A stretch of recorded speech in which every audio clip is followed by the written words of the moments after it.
The coalition has some work to do in Victoria. The Liberals hold just 12 of the 38 seats, while Labor has 21.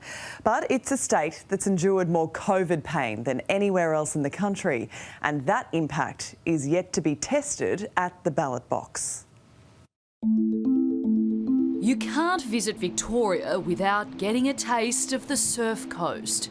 Torquay's beach lifestyle luring many a Melburnian. We've got the beach, beautiful natural bush to walk through and that sort of thing. And this sea change destination is seeing big change of its own. A lot of development, a lot of new supermarkets. I'm born and bred Geelong, yep. OK, so how's the place changed in that period? Oh, unbelievable. This electorate is now one of the fastest growing regions in the country. The peace and quiet of this coastal pocket a goldmine for development, and quiet no more. They build the housing estates first and then possibly add infrastructure to support that later. So everyone in all the housing estates between Geelong and Torquay, Armstrong Creek and all that, there's no real public transport, so everyone's on the roads and the roads can't cope. It's perhaps what we've heard from voters more than anything else as we explore the federal seat of Corangamite. Once a rural and reliably Liberal seat, the race is now as tight as they come. I think it's going to be Queensland and Corangamite that's going to decide this election. How long have you lived here for? Since 1973. Long time. How's the area changed? Oh, heaps I reckon. It's lost its soul, Torquay. And I think it's good that there is political change in this country. I think it keeps it's honest. Corangamite covers the area surrounding Geelong, Victoria's second largest city, an hour's drive from Melbourne. The seat is held by Labor MP Libby Coker, who's up against Liberal candidate Stephanie Asher. So, what do their voters really care about? Look after the elderly, for a start. Mortgages, healthcare. If you need to go to a GP, it's very, very hard to get in. And I think that's one of the key issues down here. Cost of living, that is a big thing. The environment is the main thing in this situation, you know what I mean? Climate change, yeah, big issue? Climate change, big issue. I'm a single dad with nearly two teenage daughters and trying to run my own business. Adam Luscombe owns the local butcher, Surf Coast Quality Meats. Next week for Easter, we're going to be flat out with tourists with travel restrictions being eased. And Is tourism a big driver of the economy down this way? massively so, massively, yeah. So how were the last 2 years when you didn't have that? Well, they're just like everywhere else, pretty ho-hum and sketchy.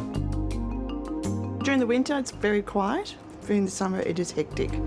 COVID threw a spanner in the works, but for businesses like the newsagent, Sue Beale tells us it wasn't necessarily a bad thing. A lot of Melbourne people coming down because we were still open and most of Melbourne was all shut. So that exodus from Melbourne, has that been good for business? Yes and no, yeah. Yes. A lot of the new families coming in to, oh, you're open, we can come and get our supplies.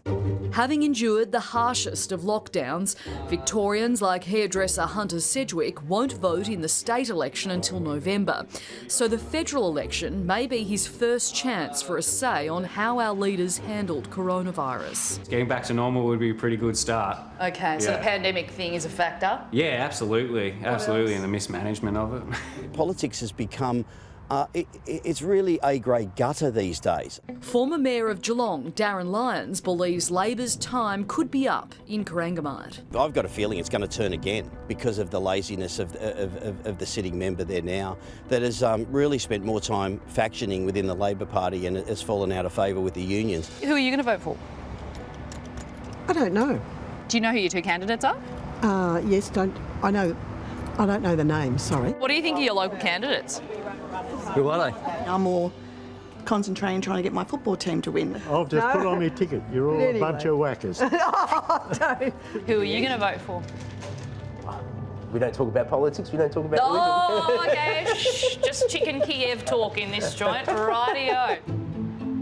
Those who do know who the candidates are aren't necessarily impressed. Who are you going to vote for? We None haven't of them. decided yet. None of them? No? Do you have faith in either of the two candidates down this way?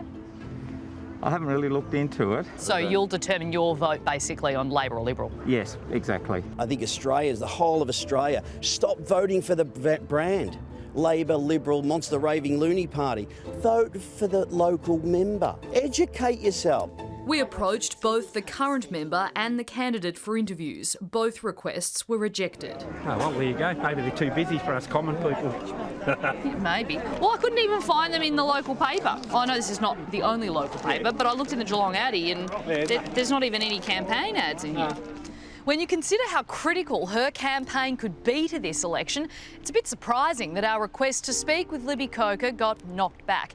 But we have found this leaflet that's been dropped in letterboxes across the electorate, and it gives us an idea of what she's doing for voters. It talks about healthcare, roads, powering a cleaner Australia, and supporting the needs of families. Well, let's go speak to some of those families ourselves. I had some photos to my slide so it made it look better.